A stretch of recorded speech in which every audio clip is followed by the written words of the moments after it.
What is up, everybody? Welcome to the Cubs Live podcast. I am your host, Kyle Malzhan, alongside co-host Mark Talarico.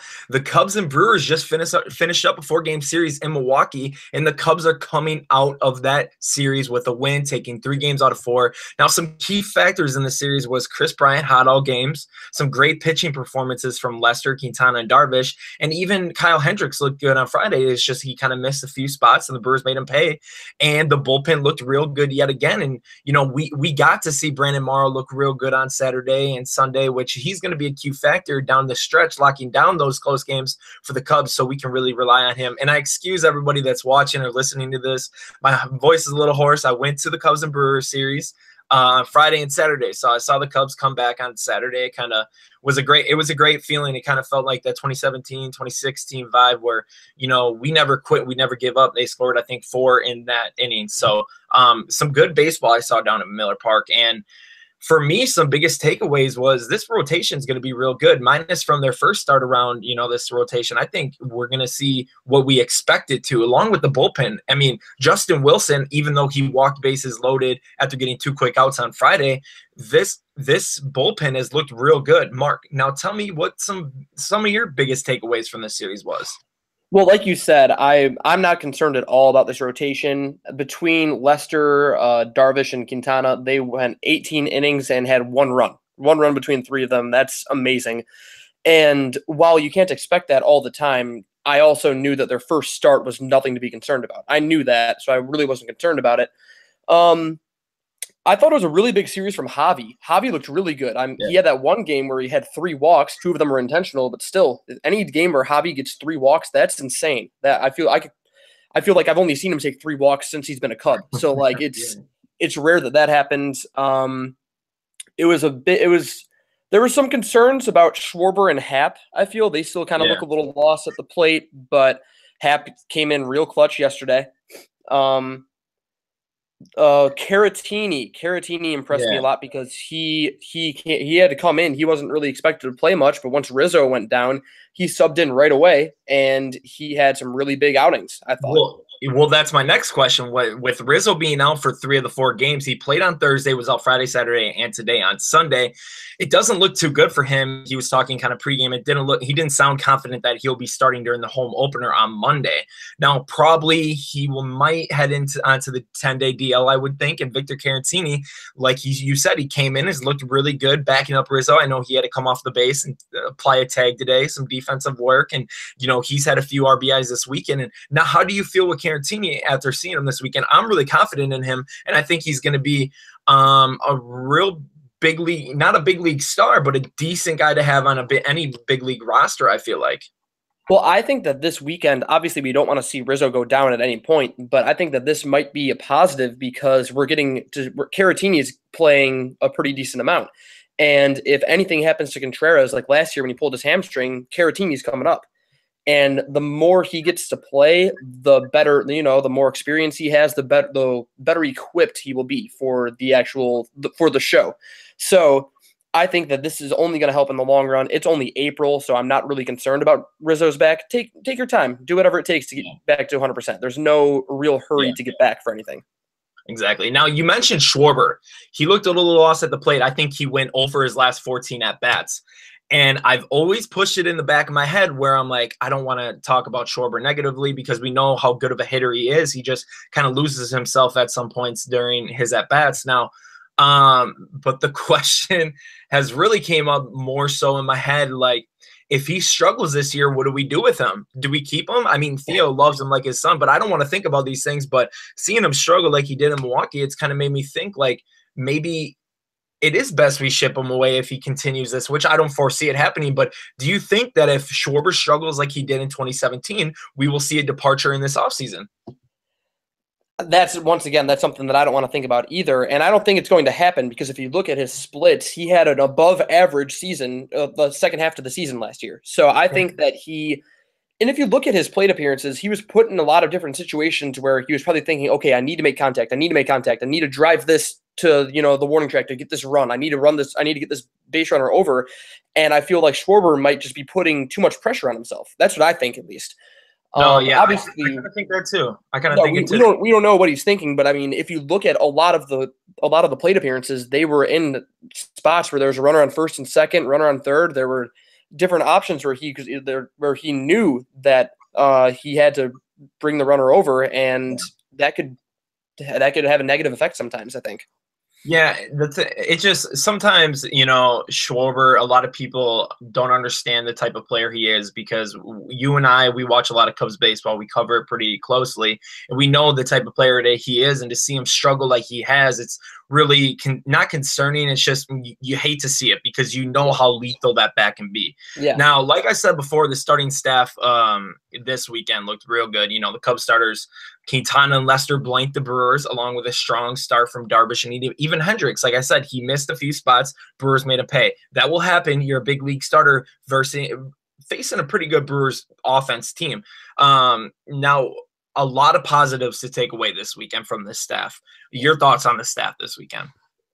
I mean, everybody looked really, really zoned in. And even like you said with Hendricks didn't have a bad outing. He was looking really good, and he just made 2 or 3 mistakes. That was it, really.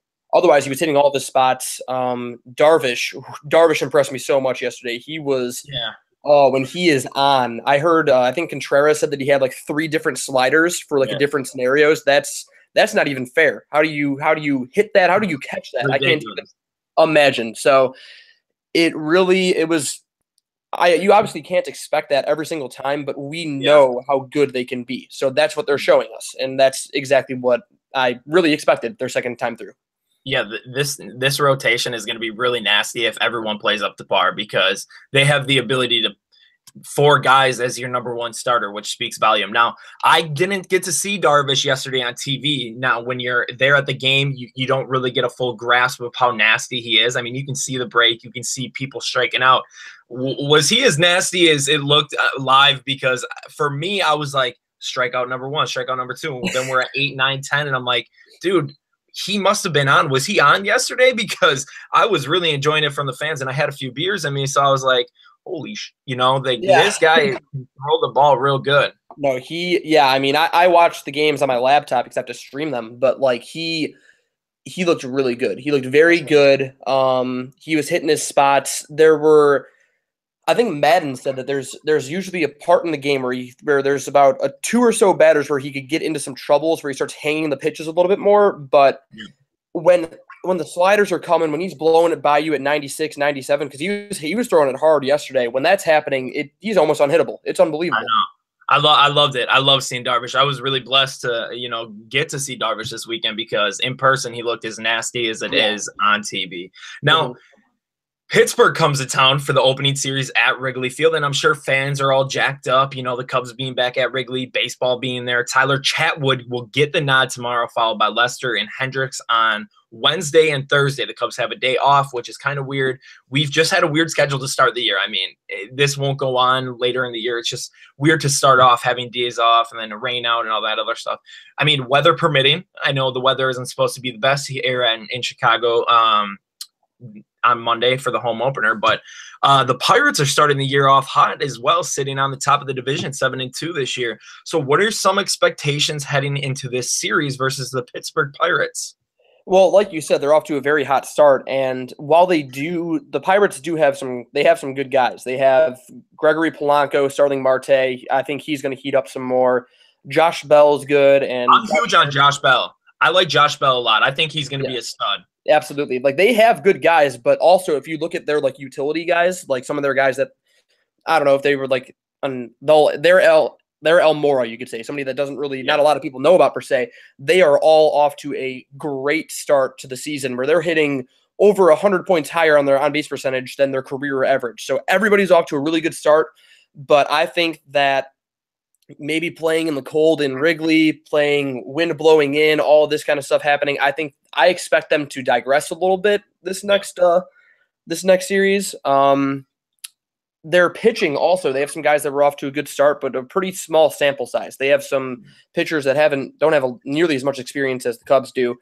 I could see tomorrow when it's going to be opening day at Wrigley, emotion's going to be high. I think that the Cubs can really pile on some runs tomorrow. I think they could. Well, yeah, like you said, weather is always a factor in April at Wrigley. You know, there's Yeah. so many intangibles that go in at Wrigley. Wind's always blowing in or out. You know, the cold weather. So, I mean, the Cubs. Hopefully they can get off to a hot start versus the Pittsburgh Pirates at home. I mean, everyone in that stadium is going to be jacked up because we've had a long offseason without Cubs baseball, and finally to be back at Wrigley after a 9 game after that rainout home or road trip. You know, they're coming back home, and now we're kind of getting the grind of baseball, and hopefully, you know, starting off to a keynote in at Wrigley. So I have to ask you. So we're going to see Tyler Chatwood, we're going to see Lester, we're going to see Hendricks. Who do you think has the best start out of all those three pitchers? I think it's time for Hendricks to finally get what we know we can do, because his first two outings he's looked most consistent out of the Cubs starters, but he either hasn't gotten the run support or he ended up making two mistakes. So I think Hendricks is going to he's going to give us 6-7 innings of 1 or 2 run baseball. And I think they'll get the W when he's pitching. I expect him to have a really big outing. Yeah, I hope Hendricks can as well, because he's silently like taking over the league right now. I mean, his ERA is always low. You know, he only throws 89, 91 miles per hour. So he doesn't have flashy stuff, but he has efficient stuff, and he uses it to his ability. Kind of like a Greg Maddux type feeler, you know, guys like that stuff. But I think Tyler Chatwood could have a good outing tomorrow, opening day. Yeah. Hopefully we can get the game in and everything else. But I think that he could have might have the best start. I hope Tyler Chatwood has success in this Cubs rotation, because having them as your fifth, I was listening to the Brewers broadcast today, and they were talking about how good this Cubs rotation is, and they were comparing it to the Nationals, but then they said, but you have Tyler Chatwood as their fifth. So, I mean, to have him as your fifth, and we have always said it, like, it just speaks volumes. So I'm looking forward to this series. I'm looking forward to, you know, Cubs baseball back at Wrigley. I know the Ivy won't be there until probably May, June, but you know, the bleacher bums are going to be loud. Everyone around the stadium, Wrigleyville will be bumping. Absolutely. So baseball is coming back to Wrigley Field, and we couldn't be more excited. Cubs fans, players, they're coming back to their home state, and we're on a hunt for October this whole season, and Wrigleyville this season is going to be really, really exciting, especially if Kyle Schwarber can get back to his old self, hit bombs over the video boards and everything else. So the Cubs take 3 games out of 4 in Milwaukee. Some really good pitching performances. Chris Bryant looked really good. Homer, triple, all that other stuff, driving in some runs. So he looked really good. Bullpen looked good. Brandon Morrow got some, you know, key situational pitching there. He really impressed me. He looked really good on Saturday, and today he looked also really good. So do you have any thoughts on Brandon Morrow, what you saw from him on Saturday and what you saw from him today? Because previously he only had 2 pitches, and it was during that 17th inning game, and he ended up giving up the winning run. But at that point, it's all like he was already getting put in a really crappy situation, so he couldn't really prevail from it. But what were your thoughts of Brandon Morrow, and can he be that push for the Cubs to put him over the edge and, you know, not a Wade Davis feel, but kind of have that guy to secure those late inning, you know, runs?